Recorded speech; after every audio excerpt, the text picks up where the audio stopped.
There we go. Bucket list item. Like what I want to do. The geography lesson is over. I think greater things happen when you slow it down. I will text you that I'm alive, but you will not come and hang out with me today. They are so intricate with how they build everything. The food. My mom was like, will she ever get married again? And Please it's okay take to them. cry. And if my mom doesn't like you, I'm not your friend. They showed me that I am capable. I would go forward. I would have a tea party with myself. No one believed that I could sing. My most challenging tower yet.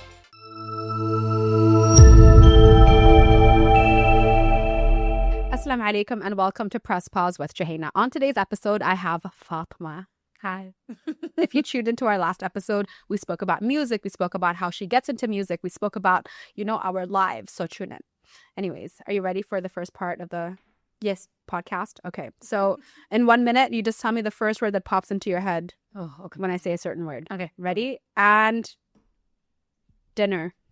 Sea bass. Happy place. Ocean. Board game. Monopoly. Aroma. Oud. Dream job as a kid. Singer. Phone application. What's up? Breakfast. Eggs. Animal. Rico. Aw. Bucket list item. Bucket list item. Mm-hmm. Like what I want to do. Yeah. What do you want to do? What do you want to get? Anything that pops into your head. Life. Life. Life. She already has it. Superpower. Oh, invisibility. Destination. Maldives. Emoji. Oh. The one like this. Oh. Movie. Prince of Egypt. Car. Car. Mm-hmm. BMW. Sayara. Person. My mom. Oh, I love that. Samesies. That was some of the words that came out. I was like, what? Yeah, I know that happens to everyone. They're like, I didn't even know that was in the back or the forefront of my mind. Is that Maldives? I have good memories there. I've never been. That's why I was like, what? I thought I wanted to go to Thailand. Well, I think it's because it's sinking. Yeah. Is it? Maldives? Yeah. Oh, I didn't. Yeah, I didn't it's realize been that. for a while. Over Oh. 2 or something. Anyway. Yes. Okay. The geography lesson is over. Okay. So you go first. You're the guest. Wow. MashaAllah. What does success mean to you, and how do you measure it in your life? Ooh. Success to me means happiness. I measure it by how happy I am. If my body is healthy, if my mind is right, I am successful. If I'm killing myself to do something, no matter how much money you're making, no matter how many people you got around you, if you're not enjoying it, you're not successful. Yeah. I agree with that. Yeah. Yeah. Oh, is this another one? Yeah. We can answer the second one as well. Oh. In what areas in your life do you have a hard time telling the truth? I feel like I just got over one of them, so I'm like thinking if I have anything like currently. What did you just get over? My health.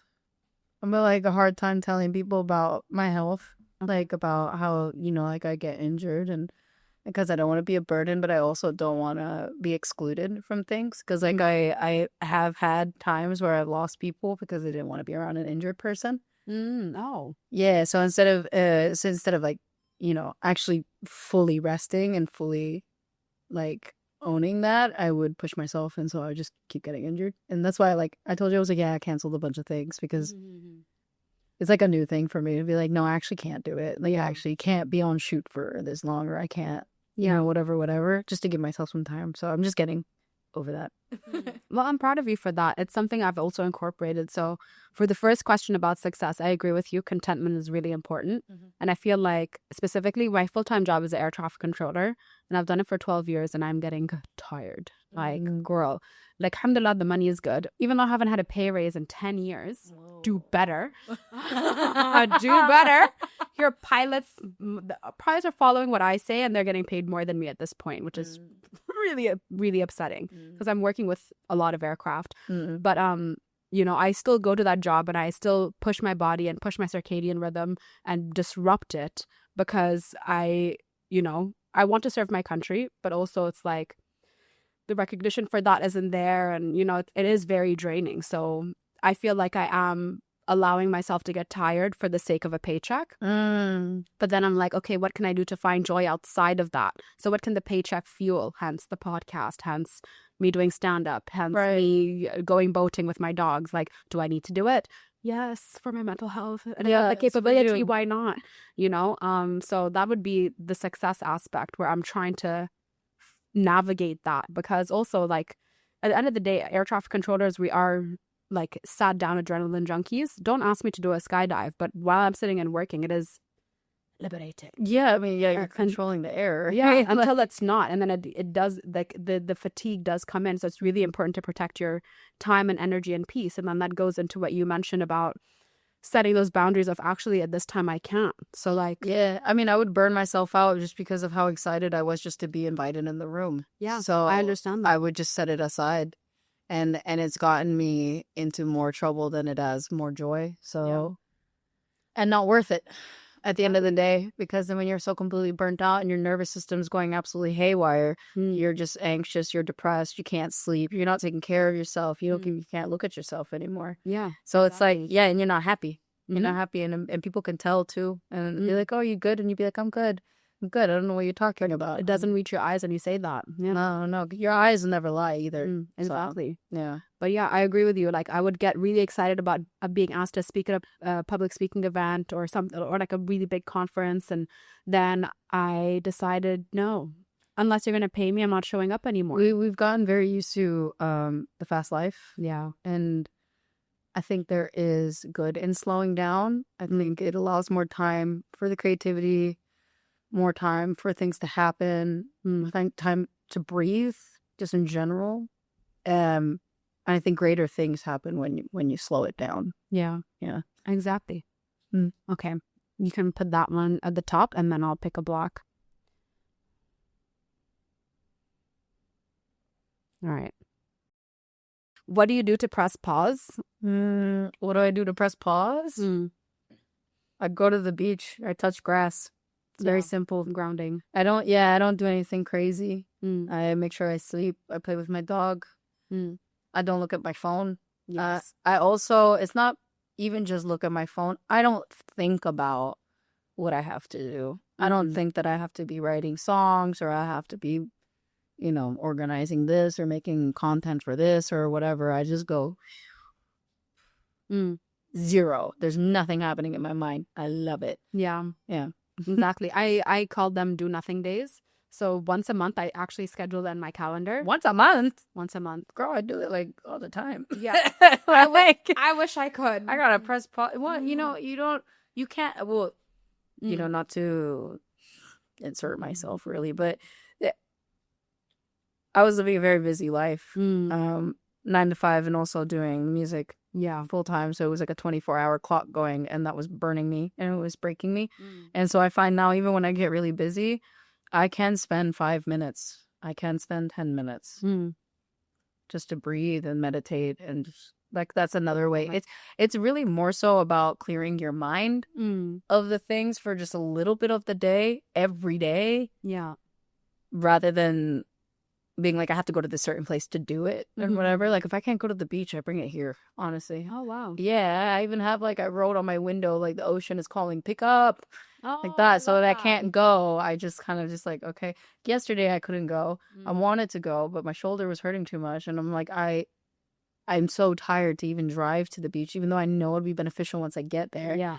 But even that pressure of like, I have to go there so that I can relax. I'm like, no. You can do that within yourself. You can find that time. Just passed out for 4 hours. It was great. I love that you did that. I do. I love that I did that too. And I'm like, and the work was still there. The emails were still there, and I got back to them still. Yeah. And I got back to them with a clear mind. Exactly. That's important. Being like, because I was right when I woke up, I was already sending emails, so I was just like, okay. So that middle of the day, it was unplanned, but necessary. Yeah, exactly. And you need that, you need to literally press pause in that moment, and your body told you, halas. Yeah. That's why I was like, once a month, because I'm like, girl, you go once a day. I mean, if I, in terms of doing absolutely nothing, at least once a month, where, because I'm a shift worker, so I work 6 days on, 4 days off. On my 4 days off, I'm trying to recover from my nights. I'm making sure, like, I love doing stand-up. That's like my night out. So I'll book a stand-up gig so I can perform. I'll schedule podcast shoots, and I have to spend time with mom and the dogs and like just doing all these things. So once a month, I'm like, I even tell my mom, I'm like, I will text you that I'm alive, but you will not come and hang out with me today. I'm like, today it's just me, and I need that moment to be with myself because, you know, especially a lot of people that are like, oh, 𝐬𝐻𝐻𝐻, you're like running away from your divorce. No, I'm not running away from my divorce. My marriage ended long before I chose to end it. Mm-hmm. It's usually that case for women. Exactly. They're gone before the relationship's officially, concretely signed, paper is gone. Exactly. You know? I was clocking out for months, literally up for months. And I kept telling him, I'm like, you're losing me. And he couldn't comprehend that. It's like, you're never gonna I did have that conversation with my ex before I broke up with him. I had told him flat out, I love you, but I'm not in love with you. Yeah. Yes. And like the only reason why I'm staying is because I love you. And I want to give you the chance for me to be in love with you because I want that too. Yeah. And I couldn't. So exactly. So, you know, everyone's like, oh, you're always running. Like you're keeping yourself so busy so you don't face the demons. And it's like, no, I've done the work in therapy. I've done everything. And also that one day of me doing nothing, I have no choice but to sit with my thoughts. So I do sit and I reflect and I pray and I meditate and I sit in my ice bath and I honestly, some days I'll just like lay down on the carpet and I'll just like let the dogs just come and hang out. Yeah. And that moment is just truly so grounding. Because, you know, same as you, like I would have to drive to get to the beach and I do love to earth and ground myself. So I'll just be in my house and choose to be with the dogs and like even cook a meal, you know, and just be present in that moment and put the phone away. There's a huge one. I mean, I couldn't go to the beach the whole summer because it was so hot. Yeah. So I was feeling very trapped inside the house where I just come back from California, which I was out every day. And I was hiking and I was going to the beach and I was doing all that stuff while still doing the music. I was just making it part of my routine. Yeah, I love it was that. part of my pause was part of the routine. And then my routine broke when I came back. And so that's why I had like the thing on the window. It says like the ocean. So like I know it's still there. Yeah. The ocean is still there and the ocean will be there. Now I have like times where I just visualize the mountains or I visualize the ocean and it brings me into that place without being there. Yeah. So I'm like, okay, exactly. This is a hack. It is a hack. It is a hack. Exactly. I don't have to physically go there anymore. Oh my God. Lazy Girl's Guide. Yeah. Lazy Girl's Guide to getting what you want. Exactly. That's like, just think about it really hard. We all needed that in COVID for sure. It's just like, yeah. Just visualize. And then you're I love that. Do you want to answer the second question or we move to another block? Move on. Yeah. Okay. All right. Oh.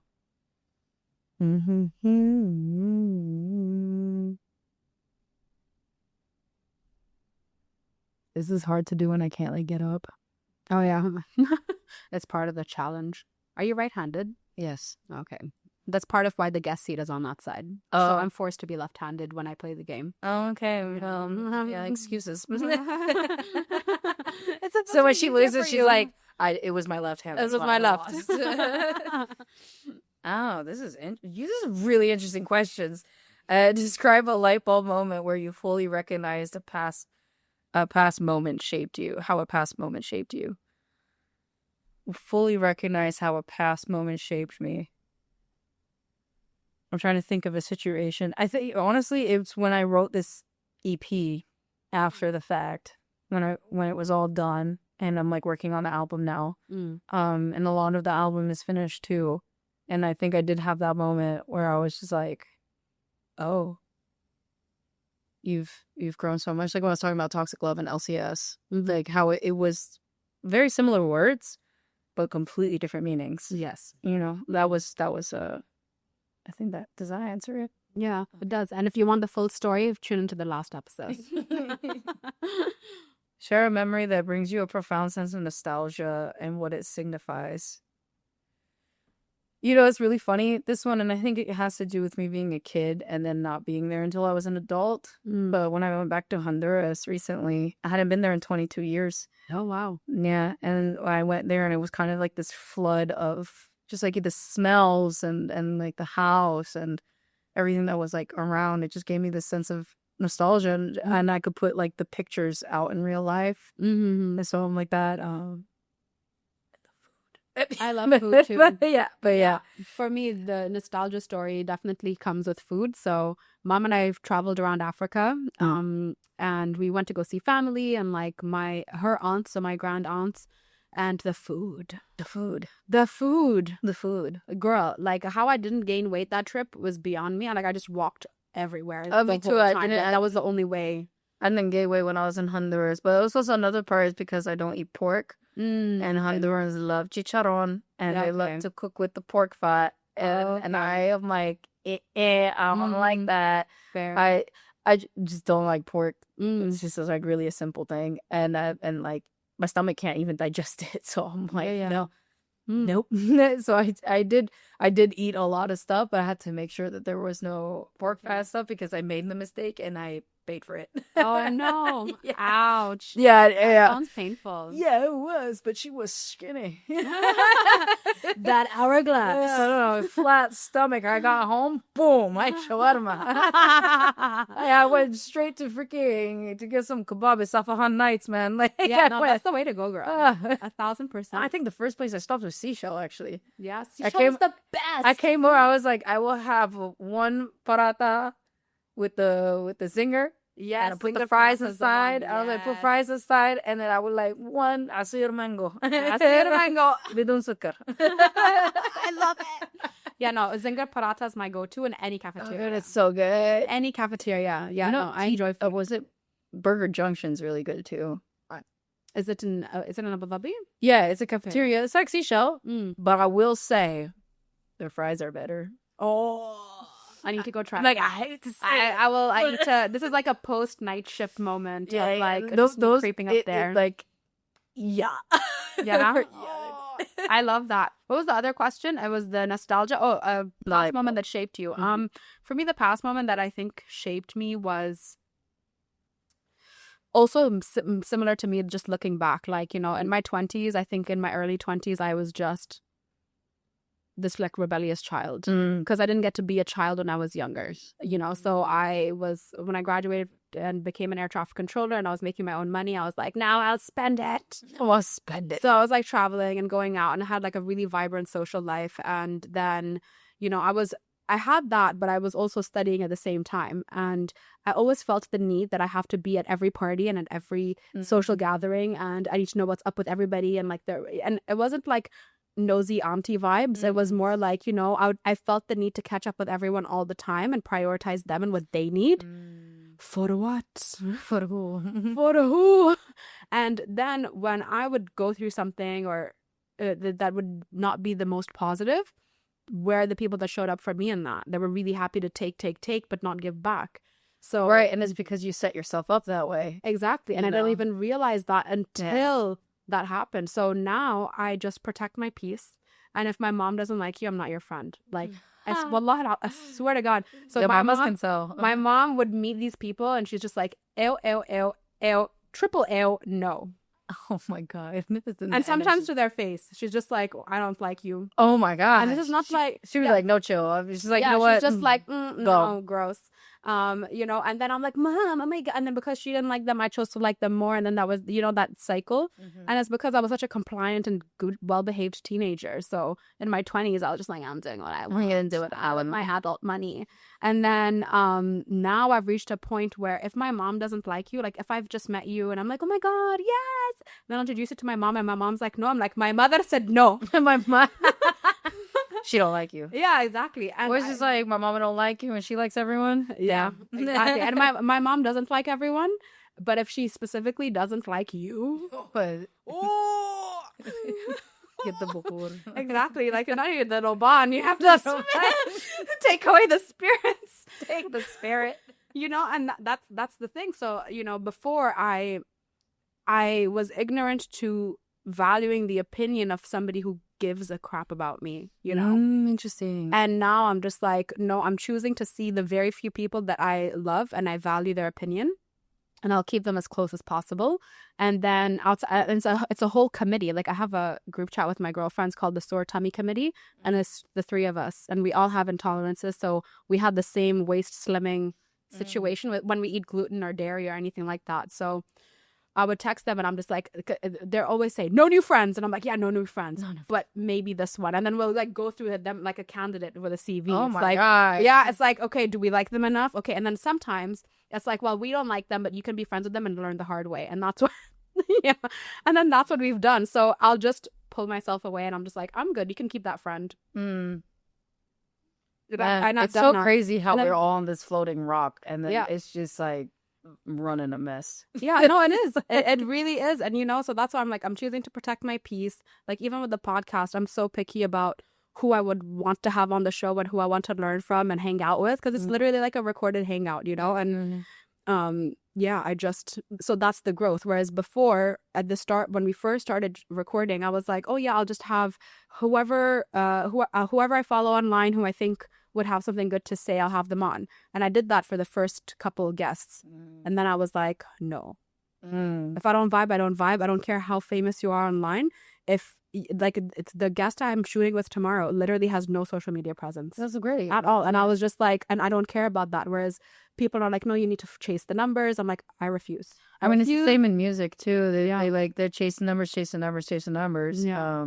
If your song's not having numbers, they don't want to listen to you. But it's like, you go to a point where you're like, okay. Yeah. Like, it's not the end of the world. Exactly. And that's the thing. So I'm choosing to just follow that authenticity, whereas before I chose to ignore it and follow what other people thought. And now I'll listen to what people have to say, but it's up to me to really hear it. Yes, liberation is what it is. Exactly. So yes. Okay, let's see what else. I cheat with this game. I tap everywhere and decide what works. Okay, I'll let you pick. If you could time travel, where would you go and what would you do? And the other one is, what would you do if you won the lottery? If I could time travel. I knew you'd pick that one. Yeah, if I could time travel. Where would I go? And who? Exactly. I've had a couple dreams where I've time traveled. Okay. Yeah, and it's been weird dreams. It's not to answer the question, but I'm like, don't know why I'm like thinking about that. It was like really weird too. How can I look at it? Because sometimes I'm visual. If I could time travel, where would you go and what would you do? It's hard to answer this because I do want to go somewhere like way all the way back, like when they just started getting creative and just started doing art and all this stuff. I really, you know what? Actually, now that I think about it, I know where I would go. I would go to India. And I would go to India or a Buddhist temple or whatever. Those places that have those architectures where they like the sculptures and the way that they are so intricate with how they build everything. I want to know how you did it. Yeah, because why are we still not doing it? Yeah. Okay, and I want to know why. So I think I would do that. I would just want to see. Yeah, you just want to watch. Yeah, I just want to be like, how'd you do it? Or or like the pyramids. What's going on here? And, and then like, see what really happened. Yeah, I would like. I'm really into like archaeology and stuff. So I'm like something to do with on that side. I would love to see how stuff was made. Yeah, or like, yeah. Because I feel there was a lot of history that wasn't written, and the history that is written that's going around are not necessarily the history that happened. So I would like to know. Exactly. The history is like just formal tabloids. Yeah, exactly. So I'm like, I would like to know what happened. I'm a chismosa. I'm like, I just want to know. Yeah. I just want to know. Yeah, I would go forward. I would have a tea party with myself. Oh. Yeah, I didn't even think about her. Yeah. No, I was just like, so what happened? How many times did we get married? No. Yeah. Oh. Yeah. Oh. Yeah, so it's like, so when mom and I were traveling around Africa, and yes, don't come at me for all the shit king here, but like my mom's friends, they saw this like card reader or whatever, and then he's like, come, and I was like, sure. And then my mom was like, will she ever get married again? Right? And then he's like, I'll roll the dice and I'll see. And I told him, I said, it's gonna land on 5, and it landed on 5. And my mom was like, astaghfirullah. She's like, that's a witch. And then I literally sat there, and he's like, and all of them will be. And he would take a sip of his tea because he has to energize. He's like, narcissist. Oh, beautiful. I was like, ah. I'm like, excellent. I always liked good-looking men, so That's a lot of. usually the pretty ones are a headache. They're just nice to look at. So, You know, there are resources for therapy, exactly. and Please it's take okay to them. cry, It is okay. and it's okay to be wrong. Let them know that. Yeah, I mean, I am doing a lot of the work with my therapist. So, like, even we had a session yesterday, and then there was an encounter I went through recently, and she's like, well done, Joe. You've grown so much. And I'm like, thank you. Just the way I handled it. Yeah. I was just like, no. And she's like, I'm proud of you. You wouldn't have done that 6 months ago. I'm like, oh, you are right, because I was married. Oh, Yeah. I do a thing too now. When someone makes me mad, a man, Oh, yeah. when a man makes me mad, especially, I sit there and I'm like, he's so lucky. Yeah, it is. He's so lucky. I'm reformed. Yes, girl. Okay. I even, to be honest, especially with towards the end of my marriage, I knew I had to end my marriage because I was starting to feel untherapized. Because I was like, the things I am planning to do to you. Oh no. I'm like, I dare you to do one more thing. I just like I know like what the old me would do in certain situations, and I like would think about it, and I go, "Oh, girl, I've grown so much." it's not even about the growing. Forget that part. I grow. It's embarrassing. First of all, embarrassing. Way too much of your time. Not worth the effort. Yeah, just like meditate on it. You want to be a millionaire? Go focus on that side because of the amount of energy you were putting like on Into that. that. My God, you would have probably discovered something that none of us knew about, and some molecular, I don't know what, or space something. I don't know. Yeah. Something. But it would. I feel you. Going with that point, it trailed off. It's okay. It happens. You did give me a disclaimer like, 𝐶𝐻𝐻𝐻, I'm tired today. I'm like, it's okay, habibti. Trail off. Did I pick it or did you? I think You it did. was your turn. Because I see this one and I was like, I'm going to take you. How do you approach decision making, especially with a difficult choice to make? And then, what do you worry you will never get over? I wrote these and I forgot I wrote that. Girl. I want to answer the other one, but let's take a look at this one. I forgot I wrote that. What do you worry you will never get over? There's a part of me that I think worries that I will not get over, that I might have to be in this alone. That I might, like, just based off my past experiences, and that I'm okay with it, yes. But there is a part of me that's a very human thing, that not having a partner, I do worry about that. I do worry, and I don't know if I fully get over it, but it's a small part of me that worries about it, and the larger part of me goes, "You'll be fine," but she does stay there. How do you approach decision making, especially with a difficult choice to make? I breathe. I breathe. I do not answer not directly. I don't answer. Oh my God, my brain right It's now. okay. Press pause. Yeah, yeah. I don't answer. What's it called? What's the word that I'm looking for? You know what? Tell me more things and I'll Like I don't answer it like fast. Oh yeah, you take your time to respond. React. I don't react. Yeah, I don't react straight away. That was what. So I approach decision making when it's difficult. I don't react straight out. I think about it. I sleep on it. If it's a very difficult decision to make that I know is going to be like impacting me in like a life-changing kind of way, I definitely take a step back and clear my mind. I don't think at all. Yeah. I don't think at all. And then it'll present itself. Because usually what happens is our emotion gets so affected by the decisions, especially if it is something difficult, that we don't even see how simple it is, because we get clouded. I worry that I will never allow myself to love again in a romantic sense, because I love hard. Like I love hard platonically. Like my friends have lived their best lives when we do hang out and all of that. But in terms of allowing myself to access that vulnerability again, because I've had opportunities since the divorce, and they're great people, and I'm like, oh no,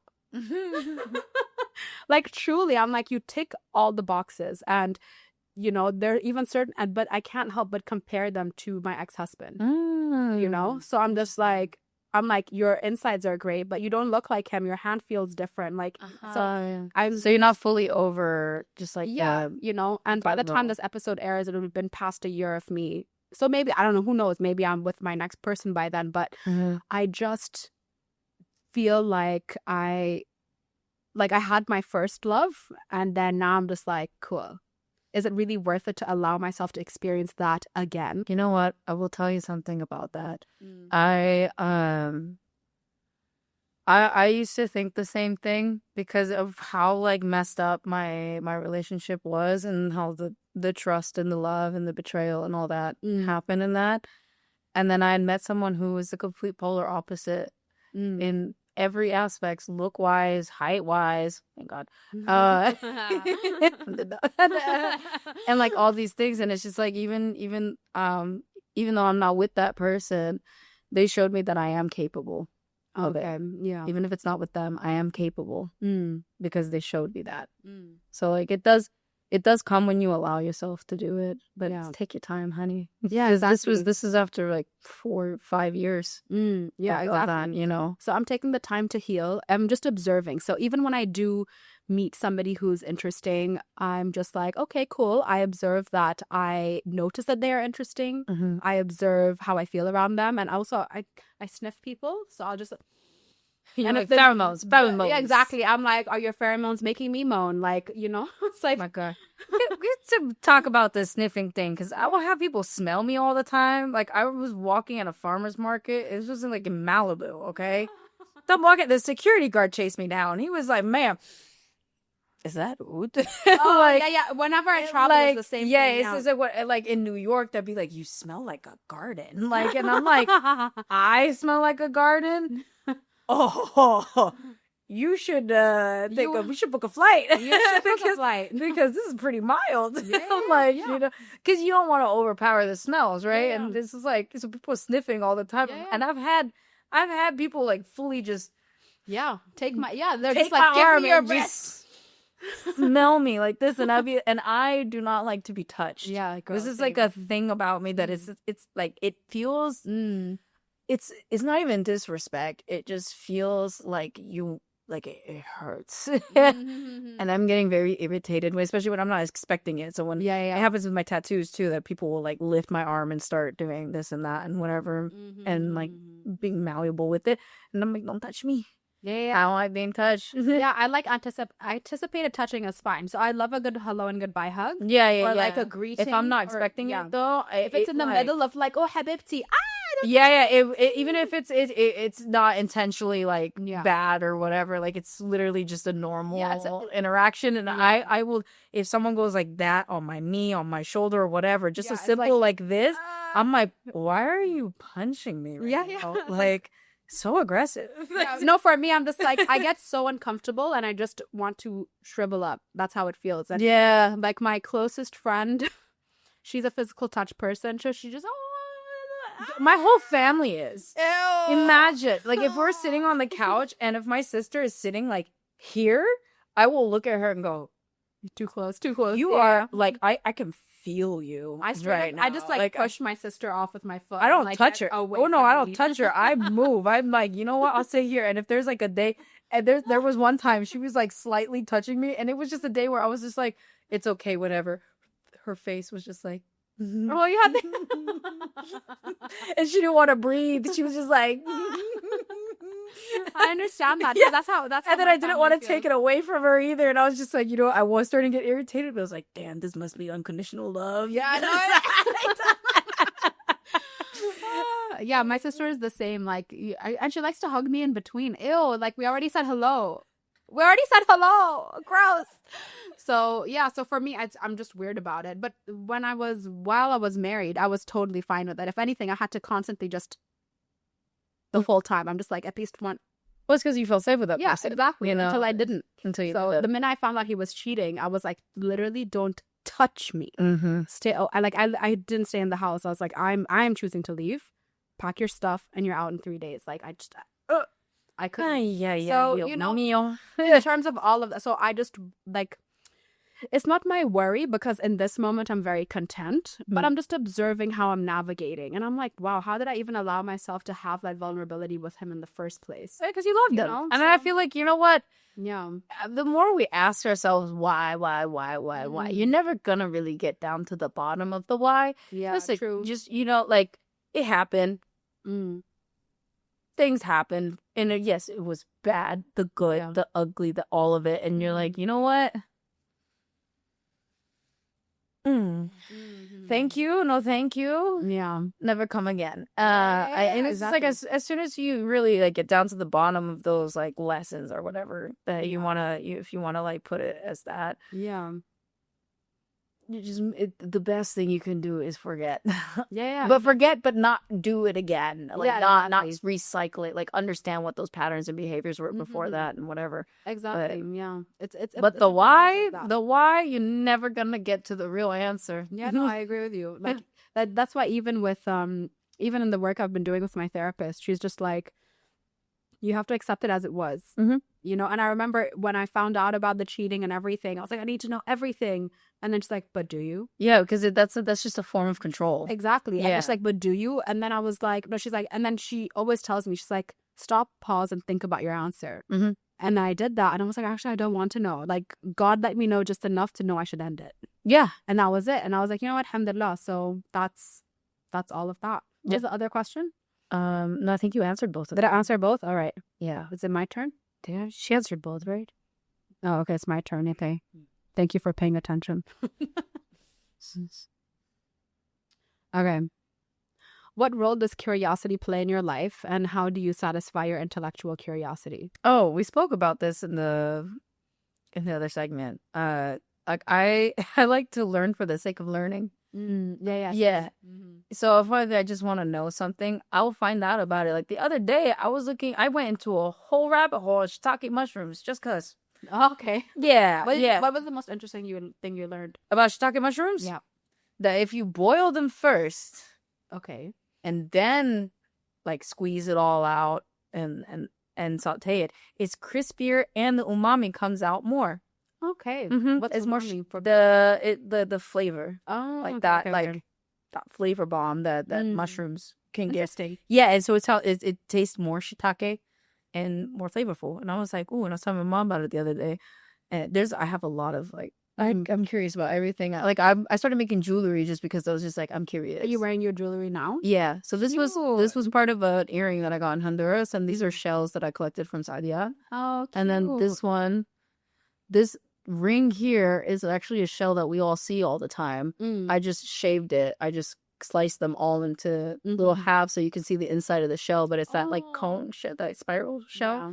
It's that one. I love that. And I just so my curiosity leads me to very interesting places, but to feed that curiosity in an outlet in the form of art that's the result. I love that. That's so beautiful. For me, it's like intellect roulette. So like I'll just play like I listen to this app called Blinkist, and every day they post a different thing, and I don't search for what I want to learn about. I just play it without thinking. First thing when I wake up. So part of my functional medicine plan, I need to drink 0.5 liter to 1 liter of water within 30 minutes of waking up. And I listen to that while I do that. And I just learn different things. Like today, actually, the topic was narcissists and like how they think and behave and how to spot one. So I don't remember any of the tips right now because I was half asleep when I listened to it. But I know that it was about narcissists. Have you read Dear Narcissist? I have not. With Sarah Madani? Oh, no, I haven't. I follow her. I like her. She's amazing. Yeah. I love her so Hold on, much. what's it called? Dear Narcissist. I don't know if I could like say the full like because there's swear words in the title, so I don't know. Like, yes. No, I love that. I love that. Yeah, so she was one of the people who reached out to me when all that was going on at the beginning of the year. Oh, okay. And like having her there really helped anchor me a little more and also give hope that there was really good people out there too, and the things that she believes in and the things that she says I'm very resonant with.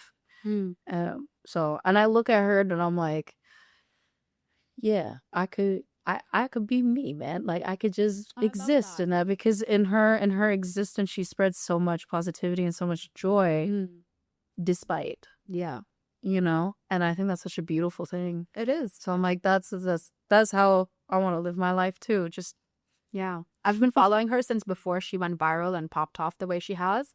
And then I just I watch all the reality TV. I'm like, yes, I love it. I'm like, I love how she's trying to make peace when they clearly want the drama. I'm like, sure the producers are, like, just scream. And she's really just like chill. yeah, Like, I love that. yeah. Oh, beautiful. So yes, I'd like to learn different things, and then based on that, I decide if I am going to go into learn more about it. So, and I notice it comes out in the most random time. So I'll be in the middle of a conversation, and then it's almost like an ad. Did you know? It's like somebody will be like, "Oh, just give us a moment." I'm like, "Did you know a moment is 90 seconds long?" And people are like, "What?" I'm like, "Yes."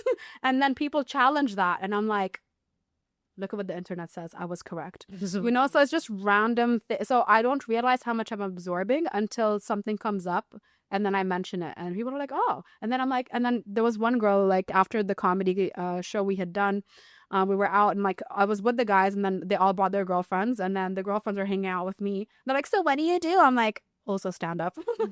And then over here, and then she was just like, tell me more fun facts. And I was like, so I just sat there and I just like gave him to her. She's like, mashallah, you're so smart. I'm like, thank you. I've been reading a couple books recently.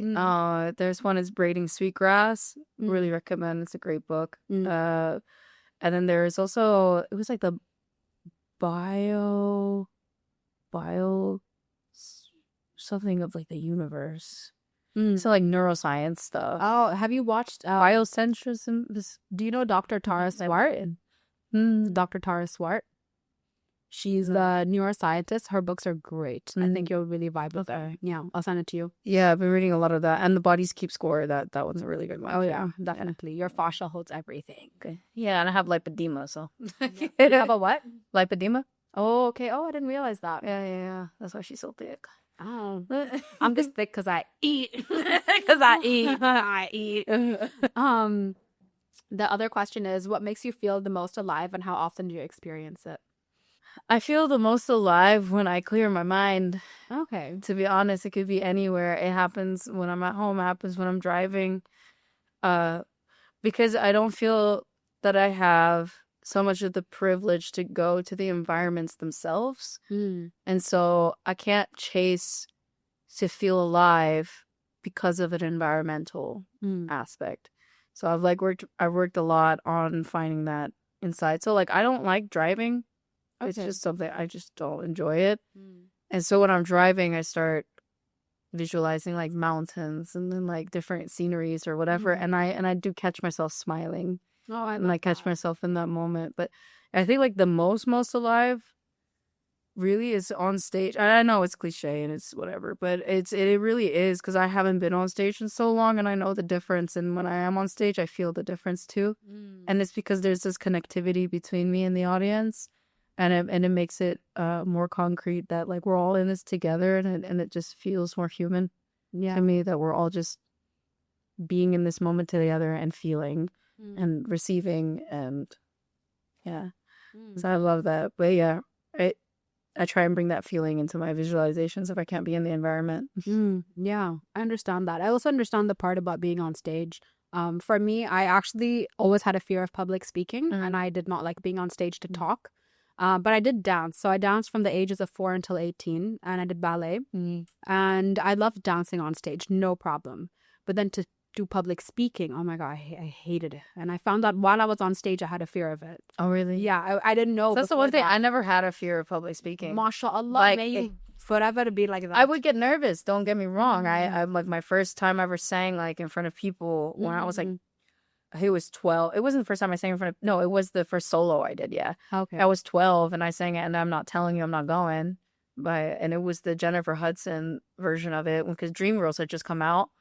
And my legs were shaking. Yeah. Oh, they were uncontrollably shaking. It was also because no one believed that I could sing. Oh. Yeah, I tried to be in a band, and they didn't even hear me sing. They just looked at me and was like, no. We don't. No, we're good. That's so wild. So I was like, okay, I'm gonna like find the hardest song I can find and prove that I can do it. Yeah. And then they approached me later and was like, do you want to be in the band? And I said no. Good. I said no because I didn't like the fact that they didn't even give me the chance. Yeah. How And dare so they? it wasn't for me like to prove to them that I could do it. And I still kind of go through this. I just went through it again where I go like, I could be so much better. It's Yeah. not for anybody else. Like recently in the summer, I was like, wow, you really are like a really bad singer. What? Yeah. I was like, you can't sing. You're not that good. You're actually not that good. And so I spent the next few months just really focusing even more on my vocals and where I was really weak, which I thought was everything, to be honest. And I was just like, okay, I need to take the time and get better because I didn't feel good when I sang. And I didn't feel like I was good enough either. And so like I've just been practicing and training and training and training and training. But I think that's a good sign because then you're never really content like at the level that you are. There's always room to grow. And so I have the joy back in singing too because I was like, you need to get better. It's not just sing the songs, but like there's a lot spiritually and also in the muscle and the whole thing that you can do a lot more on that you have been ignoring for some reason. I don't know what, but I just didn't feel like I was at my potential at all. And that's why I thought I sounded really bad and that I wasn't a good singer. So I was just like, okay, I'm gonna... How do you feel now? I think I'm getting there. I always strive to get better at what I'm doing. I understand that. Yeah. And I do feel like I'm a good singer. And I don't feel like I'm terrible anymore. But I'm also not like focused on the sound anymore either. Because if it doesn't feel right, then it doesn't sound right to me. And now it feels right. So I guess it does sound right. I mean, you know how like you hear your voice back, like when you're speaking, you don't really like, you're not really like, that's my voice. Do you know what I mean? And you have a different perspective on what your voice is. Yeah. I feel it's the same way in singing, where I'll listen to it and I don't fully hear what it is that other people hear. And so I can't really like take those opinions into heart, whether they're good or bad, because I can't understand it. So I'm like, okay, I have to like, I know it's a good performance when I feel really good, but I don't know if it's a good performance because I was vocally like crazy about it. But of course I'll like recognize when I do a really cool thing and like whatever, but like tonally or like just like the whole thing about it, I'm like, okay, I know that's my voice. I know that's my voice. And that's great and everything, but I can do better. If I didn't feel right in it. But if I felt right in it and I was enjoying it, then I'm like, that was amazing. But it's not so much that I'm like the sound per se, it was just more of like how I felt during that time of singing it. Yeah. Wow. Thank you for sharing. Thank you. But yeah, like when I've taken up stand-up comedy now, and I've done public speaking professionally, where like in these corporate events we were talking about on the last episode of like, the sheikhs and the highnesses and everybody are there. So I do it on such a serious level. So for me to do stand-up was so different because for me as a person, I am very funny and lighthearted. And like when everything is going to like, my whole life is falling apart, I'm just like, I'm cracking the joke because I'm just like, this is how we cope. So yeah, coping mechanisms for sure. I have 1,000% full trauma response for sure. And doing the stand-up, there's some rooms where some people are just like not vibing with the fact that I'm talking about divorce so openly, and there are some rooms where people are like howling and like clapping their It's all about hands your and everything. audience. Exactly, so when a certain set goes right, like for example tonight I'm gonna go perform and there are a couple of the girls in the audience who I know are divorced, and I'm like, I'm doing this one for yo, so I'll do more of the divorce jokes than the other ones that I do. And the reaction and the response that I get, like there was one time it was so unexpected because that there was no punchline, it was just me stating something, and then the applause I got, I was like, oh my god, it's like, oh, I love because it, people feel it, they feel it and they resonate with it. Like when I sing on stage, I'll look out into the crowd. So I like to see people, they're looking at me, I'm gonna look at you too, Oh, I love and that. then sometimes I'll see some faces and they're like nodding. They're nodding, but not like to the music, but like what I'm singing about, and then they'll be at their phones are out and they're like this, and sometimes they're crying, and so like I will look at them and I'll start singing to them, and a lot of the times what happens is I will go off script on the song, and I'll start improvising because now I'm like talking to somebody. And so now I'm like singing different words that I don't remember what the words are. If you ask me, if there's a video of it, great. But if there isn't, don't know what I said. It's gone. And then like, and it's a lot of times I'll sing directly to the person, and I'm just like having a conversation, whether or not like the words make sense, but like they rhyme or like they're like, you know, fitted in like with the symbols and stuff. It's just like let it go, and it's usually really great. Yeah, I love that. Me too. It's a really like bonding moment. Exactly, it is a bonding moment, and that's the time in this moment in this phase of my life where I feel the most alive. Is just when I'm on stage and the crowd is resonating, and then after that people come and talk to me. They're like, "Oh my gosh!" So how many is it now? It's 4 women have ended their relationships or marriages after they met me. So I think obviously the seed was already there. And then they came to me and they said, they're like, you were the sign I was looking for. Oh, wow. And they chose to end it. And I'm like, yes, end it. And the men hate me, of course, Yani, but here we are. So shall we play Jenga the way it was designed till it falls? Sure. Yeah? Okay.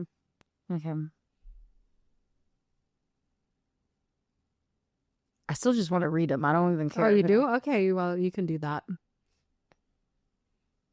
Oh, wow. Oh, I'm reading it because you are reading it. Yeah, I just want to know. Okay. I think it's your turn to pick it. Here, I'll give you that one. I forgot. It's okay. I'm just reading them. I just like, this is It was like I built this bank for over a year because every time I heard an interesting question, I would write it down in my phone. And then very slowly it built and built and built. And then I put them on the blocks. Come here. No danger. Hola. Hola.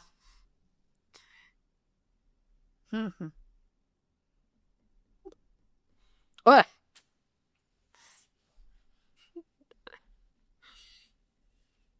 There we go. Okay. Oh. Wow. Wow, kitty cat. Meow. I'd like to think I'm gentle. I say as it almost has. Oh, no, that's not. No, yeah, I tried those. Oh, here we go.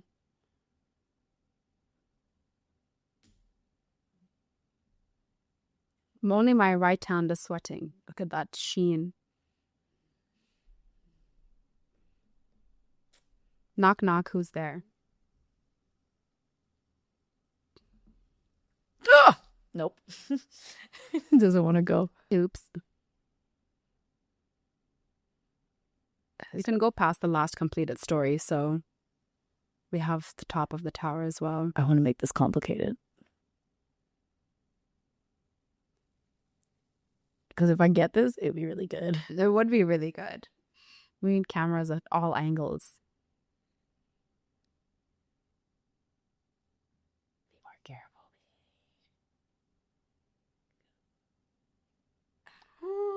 Mashallah. There we go. Okay.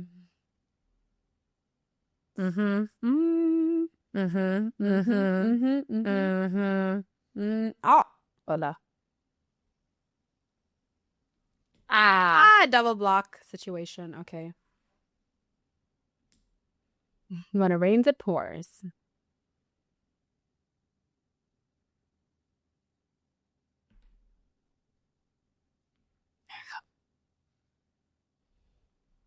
Yeah, nope.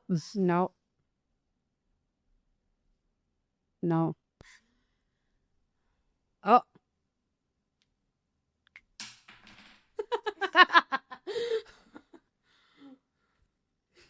Go. Like hitting myself with it.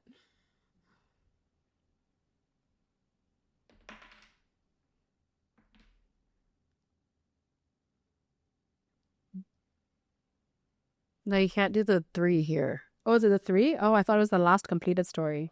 Never. I think it's like 3, isn't it?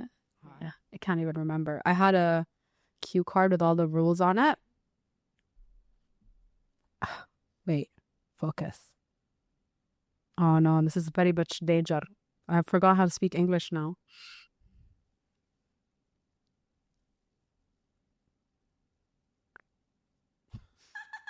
That was I crazy. can't believe I got that. Okay.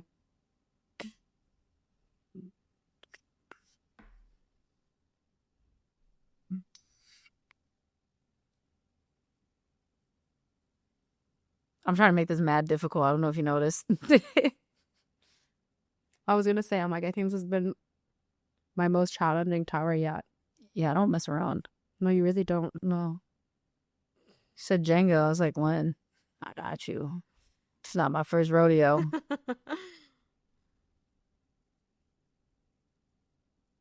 I have this core memory about Jenga. My friends,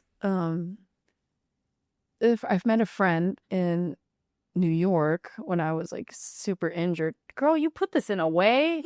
You can't do that. I was super injured. There we go. Okay, there we go. Do you want to so one more from the tower, or no? I think you're done. It hurt me. Yeah. Okay. All right. Thank you so much for the time. Thank you for this challenge. For us, FAFA family, please remember to like, comment, share, and subscribe.